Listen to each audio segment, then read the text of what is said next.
సంవత్సరాంతంలో ప్రతివారు ప్రతిరోజు ప్రతి గంట పాడుకోవాల్సినటువంటి పాట. ఈ కృతజ్ఞత కూడికలో చెప్పబడిన సాక్ష్యాన్ని బట్టి కూడా ఈ పాట పాడగలిగిన పాట. మనం ఏ నచ్చిన వేళలోనట గాఢాంధకారములో నేను నడిచిన వేళలో. అంధకారం అంటే శ్రమ, కష్టము, బాధ, ఇబ్బంది. మా చిన్నప్పుడు ఈ కరెంట్లే ఉండేవి కాదు. అంధకారమే, నడక అంధకారమే. కాపురం జంక్షన్ నుంచి 8 దాటిన తర్వాత రావాలంటే ఒక 5 అడుగులు కలిసి వస్తేనే నడిపించేవాడు. ఇప్పుడు సింగిల్గా వెళ్ళిపోవాలన్నా ఏ భయం లేదు. గాఢాంధకారం. ఆ గాఢాంధకారంలో చాలా ఇబ్బందులు ఉంటాయి. దొంగలు ఉంటారు, పాములు ఉంటాయి, పేర్లు ఉంటాయి, అపాయములు దాగి ఉంటాయి. అలాంటి సమయంలో కంటి పాప వలె నన్ను కాపాడుతున్నావు. నన్ను కాపాడడం కోసం నీవు కొట్టడం లేదు. అది దేవుడు మనకిచ్చినటువంటి గొప్ప కృప, దీవెన, ఆశీర్వాదం. దేవునికి స్తోత్రం. అందరూ స్తోత్రం చదువుతుందా? హల్లెలూయా, హల్లెలూయా, హల్లెలూయా. మరి ప్రతి సంవత్సరం డిసెంబర్ నెలలో తప్పక కూడికలు పెట్టుకునేవారు కొద్దిమంది ఉన్నారు. గంగరాజు కుటుంబం ఈ కూడికలు పెట్టిన వాళ్ళు మొదటి వరుసలో ఉంటాయి. డిసెంబర్ నెల వచ్చేటప్పుడు అమ్మగారు అంటారు అరటి కోటం ఉంటుంది కదా అని. ఇది దేవుని పిల్లలకు తగినది. ఇది దేవుని పిల్లలకు తగినది. సంవత్సరం అంతా దేవుడు మనకు చేసినటువంటి మేలులను గురించి ఆయనకు స్తుతి చెప్పుకోవడానికి, కృతజ్ఞత చెల్లించుకోవడానికి, చేసిన వాటినన్నిటినీ సాక్ష్యం ఇచ్చి ఆయనను ఘనపరచడానికి ఏర్పాటు చేసుకునే కృతజ్ఞత కొడుకులు ఇంటి దగ్గర జరగవలసింది. మరి ఇంటి దగ్గర అడ్డంగా ఏయో పెట్టాడంటే అందరూ ఆ యొక్క పేకలేదంట. అందుకని మందిరంలోనే ఈ కోరిక ఏర్పాటు చేసుకున్నారు. మరి సాక్ష్యంలో మరి నేనేళ్ళి మరి అవి చెప్పిందని నాకు సరిగ్గా చెవులు వినబడదు, కొంచెం అర్థం కాదు మాట. కూతురు ఇంజనీరింగ్ పూర్తయింది. పూర్తవడమే కాదు, ఏదో చిన్న సంపాదనలో కూడా పడిపోయింది, ఉద్యోగంలో.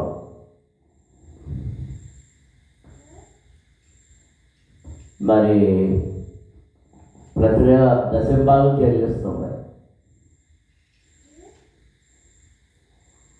కొన్ని నేర్చుకుంటున్న వాటిని ప్రాక్టీస్లో పెట్టినప్పుడు వారి జీవితాలు బాగుపడతాయి, ఆశీర్వదించబడతాయి. నేర్చుకోవాలి. దేవునికి స్తోత్రం. హల్లెలూయా. మరి కొడుకులు పెద్దోడేమో ఇప్పుడు 2వ సంవత్సరంకి వచ్చావా? మొదటి 2వ సంవత్సరం 10వ తరగతి పాస్ అయ్యి ఇంటర్మీడియట్ మొదటి సంవత్సరంకి వచ్చాయి. మా అప్పారావు గారు ఏంటో మరి నేను ఎప్పుడైనా 9th క్లాస్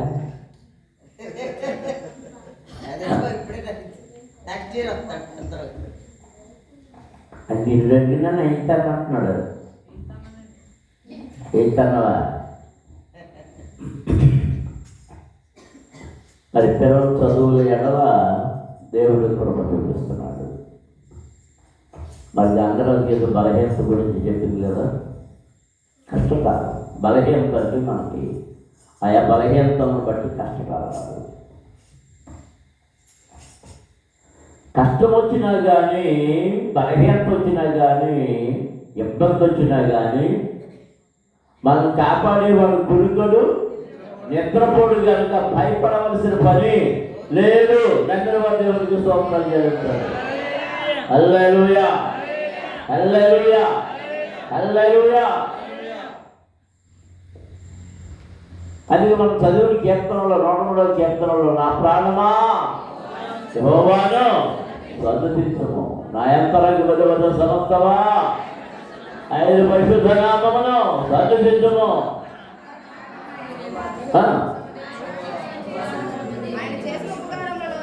ఆయన చేసిన ఉపకారములలో దేనిని మరొకము. దేవునికి స్తోత్రం. హల్లెలూయా, హల్లెలూయా. 107వ కీర్తనలో మొదటి 2 వచనాలు చదువుతాం. యెహోవా దయాళుడు, ఆయనకు కృతజ్ఞతాస్తుతులు చెల్లించుడి, ఆయన కృప నిత్యముండును. యెహోవా విమోచించిన వారు ఆ మాట పలుకుదురుగాక, విరోధుల చేతుల నుండి ఆయన విమోచించిన వారును. తూర్పు నుండి, పడమటి నుండి, ఉత్తరము నుండి, దక్షిణము నుండి, నానా దేశముల నుండి ఆయన పోగు చేసిన వారును ఆ మాట పలుకుదురుగాక, ఆ మాట పలుకుదురుగాక. దేవునికి స్తోత్రం. హల్లెలూయా, హల్లెలూయా. ఏ మాట? యెహోవా దయాళుడు. ఏ మాట పలుకుతారు? యెహోవా దయాళుడు, ఆయనకు స్తోత్రం. అందరూ చెప్పండి, యెహోవా దయాళుడు, ఆయనకు స్తోత్రములు. యెహోవా దయాళుడు, ఆయనకు స్తోత్రములు. యెహోవా దయాళుడు, ఆయనకు స్తోత్రములు. ఈ మాట ఎవరు పలుకుతారన్నా? యెహోవా విమోచించిన వారు, విమోచన పొందినవారు, రక్షణ పొందినవారు, దేవుని ఎదుగుతున్నవారు, దేవుని చేత విమోచింపబడిన వారు ఈ మాట పలుకుతారు, ఈ మాట పలుకుతారు. దేవునికి స్తోత్రం. అందరూ స్తోత్రాలు చెల్లిస్తారు. హల్లెలూయా. మన దేవుడు పూజనీయుడు, పూజార్హుడు, స్తుతులు అర్పించదగినవాడు. దేవునికి స్తోత్రం. హల్లెలూయా, హల్లెలూయా, హల్లెలూయా. మనం ప్రతి క్షణము ఆయన స్తుతులు చెల్లిస్తూనే ఉండాలి. ప్రతి క్షణము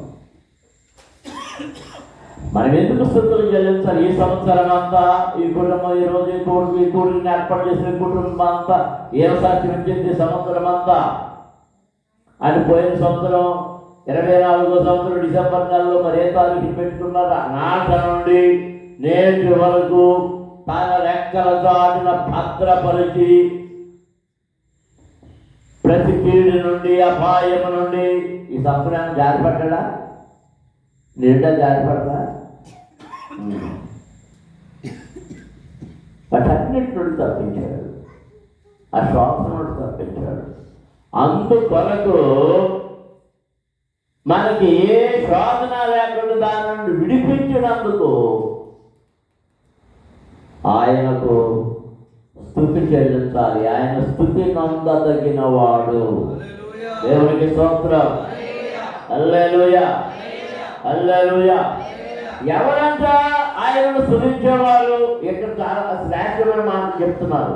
ఆయన కృప నిత్యము ఉండును. ఎప్పుడు ఉంటుంది? ఆయన కృప నిత్యము ఉండాలని కోరుకునే వాళ్ళు ఎంతమంది? కొంతమంది ఇంట్లోనూ గోడ మీద, కారు మీద కూడా రాసుకుంటారు, నీ కృప చాలును అని. నా జాతర నేను ఒప్పుకోనమాట. నీ కృప నాకు చాలు, నాకు చాలు. సరిపోయిందంటే ఆగిపోతాయి, ఆగిపోతాయి.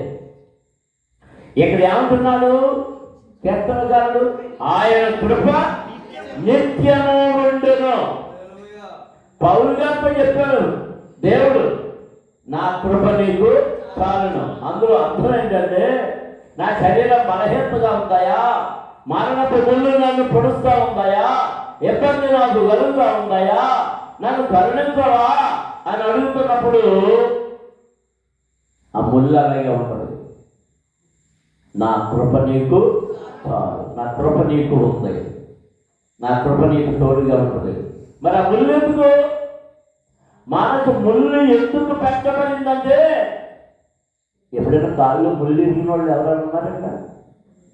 అందరూ కూడా చెప్పులు వేసుకుంటున్నారు. ఏమిటి పైగా షూ వేస్తున్నారు. ఈ పని కలపకుండా వైట్ షూ నిద్ర కొనుక్కున్నారా? కొనుక్కున్నారు. అందుకే దాన్ని పెడుతూ వస్తున్నారంటే షూ వేసుకుని వెళ్తున్నారు. మరి అంటే పంచాయతీ పని ఇంకా ముళ్ళు ఎందుకు? మాకు ఎన్ని ముళ్ళు దిగినాయో మీకు ఎవరికైనా దిగినాయా? ఖచ్చితంగా దిగలేదంట. దిగినా మరి తలకి వెళ్తారు. మరి దానికి దిగినాయా? మామూలు ముళ్ళు దిగేది కాదు, మాకు కంచక్రం ముళ్ళు. ఆ కంచక్రం ఉండి చంద్రయ్య గారు చుట్టూ కంచక్రం కంచే, అందుకని అయ్యే దిగుతుండే మాకు. ఆ ముళ్ళు లాగిపోతుంటే కొన్నిసార్లు దాన్ని లాగడానికి పెద్ద సమస్య. మీకు ముళ్ళు ఇరుగుంటే ఆ సమస్యలు తెలుసున్నాం. ఆ లాగేటప్పుడు కొన్నిసార్లు ఆ స్వత లోపల ఉండిపోయేది, కొన్నిసార్లు దొరికేది కాదు. కొంచెం ఆ కుతుకులోకి విరిగిపోవడం వల్ల ఆ పిన్నీస్ పెట్టి చాలా కెరిగితే అంతా ఇదైపోయి ఊడొక్కలేదని దొరుకుతలేదని వదిలేసేవారు. అలా మళ్ళీ తెల్లారికి ఇంకా మోపైపోయేది. అప్పుడు ఏం చేసేవారంటే గుడ్డ చుట్టి దానికి నిప్పంటించి అది బాగా ఊడి మెల్లిగా ఆ కాళ్ళు దిగిన ఆ ముళ్ళు ఎక్కడ ఉందో అక్కడ కాస్తుండేవాడు. కాస్తంత నొప్పిపోయేది. కొన్నిసార్లు చీము పట్టేసేది. చీము పట్టేస్తే ఆ చీము ద్వారా ఆ ముళ్ళు బయటకు వచ్చింది. ఆ ముళ్ళు ఉన్నప్పుడు పరిగెత్తాలంటే ఎలా పరిగెత్తగలమా? నేను పరిగెత్తలేదు, నడుచుకునే కుంటున్నాడండి. ఏం ఎదిగిందని అప్పుడు ఏమనిపించేవారంటే బాగా అడ్డగడలు గొంతులు అయిపోతే కుదురుగా నడవచ్చు కదా అనేవారు. చెప్పులు ఉండేవి కాదు. అది నడిచేస్తుంటే అన్నీ ఆ రాళ్ళ రోడ్డు ఏమో, కంకర రాళ్ళు ఏమో ఆ ఎదురు గొప్పలు తగిలేసి బొట్టనేళ్ళు ఇరిగిపోయి గోళ్ళు లేచిపోయేవి. రకరకాలుగా అప్పుడు ఏమవుతుంది? గాయం తగిలినప్పుడు నడక కుడుకులు నడకలు మానేసి ఏ నడక నడుస్తారు? తిన్నమైన నడక. మన జీవితంలో కూడా, మన బ్రతుకులో కూడా ఏదైనా ముళ్ళు ఉంటే ఆ ముళ్ళు కరకరమన్నప్పుడల్లా ఏసు రక్తం చేయండి ప్రభు సాయం చేసి ఏమవుతుంటుంది అర్థం ఉంటా? ఎప్పుడు ఏమవుతుంది? నాతో ముళ్ళు వస్తుందా? ఏసు రక్తం ఒకటే వస్తుంది అనమాట. ఇంకేం రోజు నాకైతే ప్రార్థన వస్తుంది. నేను ప్రార్థన చేసుకుంటాను. చేసిన ఇబ్బంది తగ్గించు, ఆ గొడవ తగ్గించు, అలా శోభం తొలగించు, ఇది చేయి, నీ కృప దయచేయి, నీ కృప దయచేయి, నీ కృప దయచేయి, నీ కృప దయచేయాలి. కృప కొరకు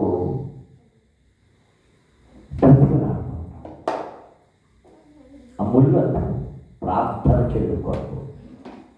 ప్రార్థన నువ్వు మర్చిపోతున్నావు. ఈ ముళ్ళు వచ్చినప్పుడు ఏం చేస్తున్నావు అంటే ఈ ముళ్ళు నిన్ను ఇబ్బంది పెడుతున్నప్పుడు ఆటోమేటిక్గా కళ్ళు మూసుకోవడం. కొంతమంది పడుకుని మంచం మీద పడుకుని ప్రార్థన చేసేవాళ్ళు ఈ ముళ్ళు ఇదైన తర్వాత మెరుగు లేచి కూర్చుని మోకరించి భగవాన్ నాయన స్తోత్రం నాయన, నీకు 2 ఏడించుకుంటాను నాయన, 3 ఏడించుకుంటాను నాయన, దేవుడిని ఆశపడుతుంటారు. అంటే మనం ఇచ్చే గర్వం కానికం కోసం అని ఆశపడుతున్నాడే ఏమా పిలిచారా?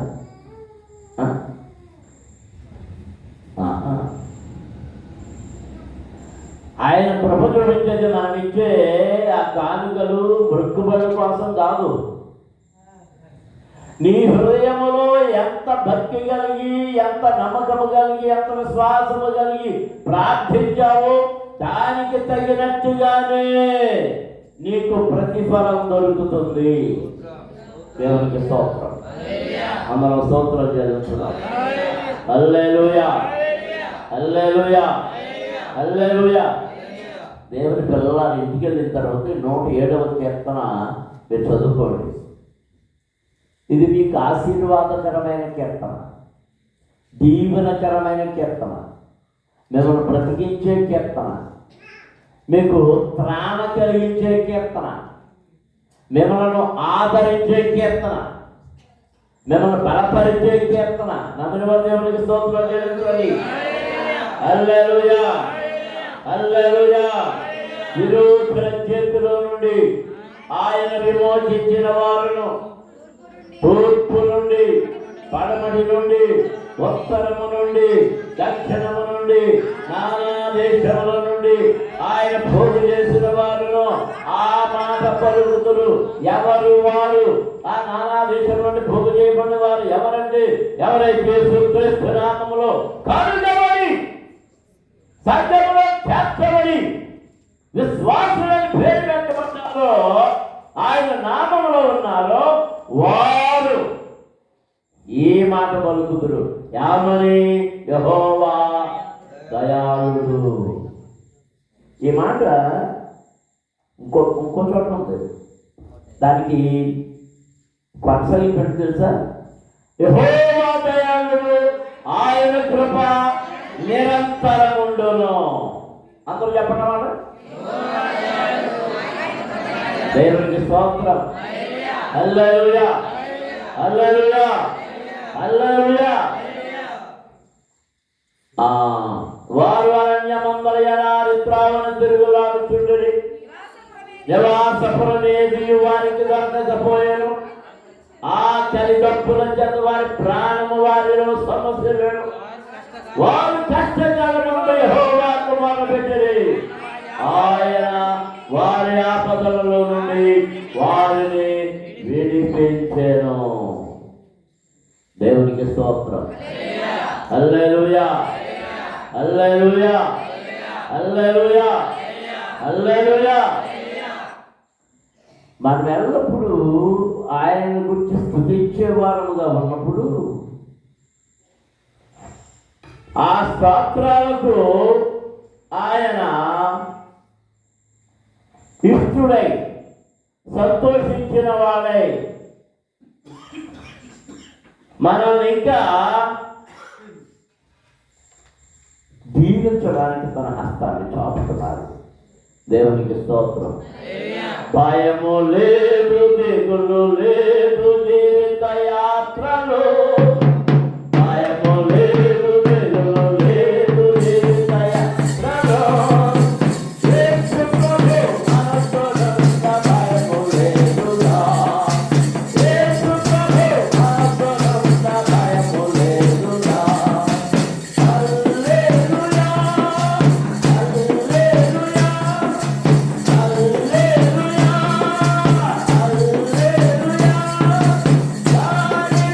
Bye.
ఎప్పుడేదన్నట్టున్నాను అనుకున్నాం లేదు, ఎప్పుడు ప్రయత్నం చేస్తున్నారు. ఇవన్నీ మనకు ఆదరణ కలిగించే కీర్తనలు, పాటలు. దేవునికి స్తోత్రం. హల్లెలూయా, హల్లెలూయా, హల్లెలూయా. వారు నివాసపురము చేరినట్లు చక్కని త్రోవను ఆయన వారిని నడిపించెను. వారికి అంతకుముందు నివాసపురము లేదు, స్వంత స్థలము లేదు, స్వంత తావు లేదు. ఇది నా స్వంతం అని చెప్పుకోవడానికి వారు పరాయి దేశంలో 400 సంవత్సరములకు పైగా 4 తరముల నుండి ఆ బానిసత్వములో మగ్గిపోయి ఉన్నారు. త్రావలో, మార్గములో, అరణ్యములో త్రావ తప్పి తిరిగి వాడుతూ ఉన్నారు. నివాసపురం చేరాలని బయలుదేరారు.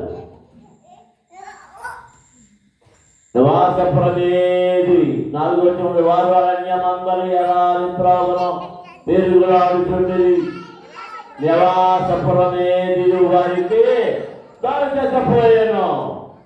ఆ కలిదప్పుల చేత వారి ప్రాణము వారిలో సమసిల్లెను. వారు కష్టకాలమందు యెహోవాకు మొరపెట్టిరి. ఆయన వారి ఆపదలలో నుండి వారిని విడిపించను. కష్టం వచ్చినప్పుడు ఏం చేయాలి? యెహోవాకు మొరపెట్టాలి. మనుషుల దగ్గరికి పరిగెత్తే ప్రయోజనం లేదు. ఏ మనుషుడు నమ్మదగిన వాడు కాదు. మనుషులను నమ్ముకొనుట కంటే యెహోవాను ఆశ్రయించుట మేలు. దేవునికి స్తోత్రం. హల్లెలూయా, హల్లెలూయా.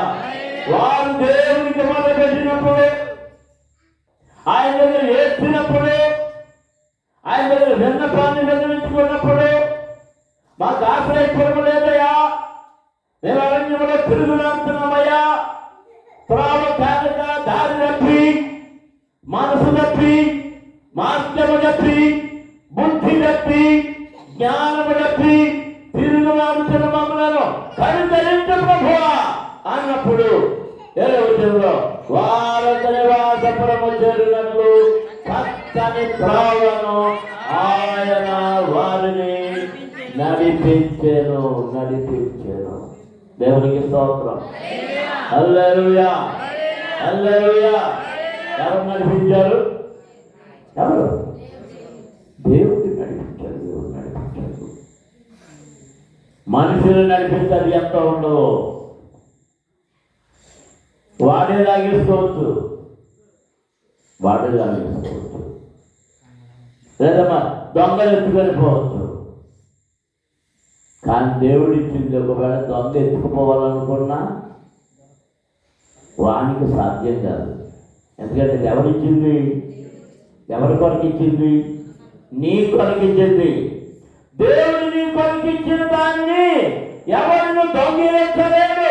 సాతాను దొంగిలించాలన్న వాడు దొంగిలించలేడు. నమ్మిన వాక్యానికి స్తోత్రం చెల్లించండి.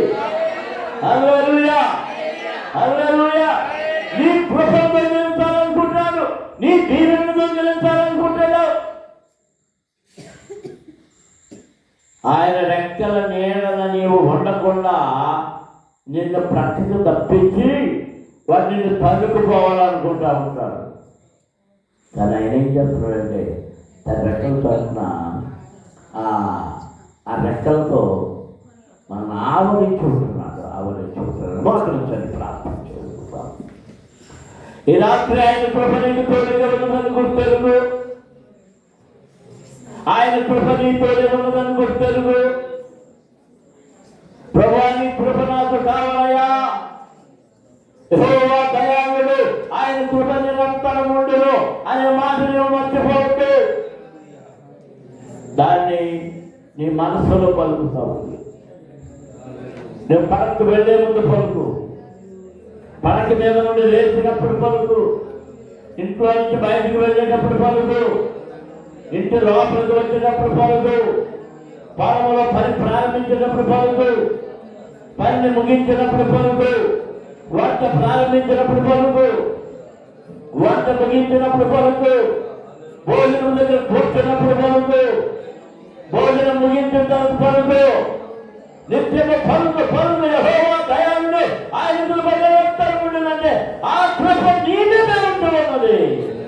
స్తోత్రం. హల్లెలూయా.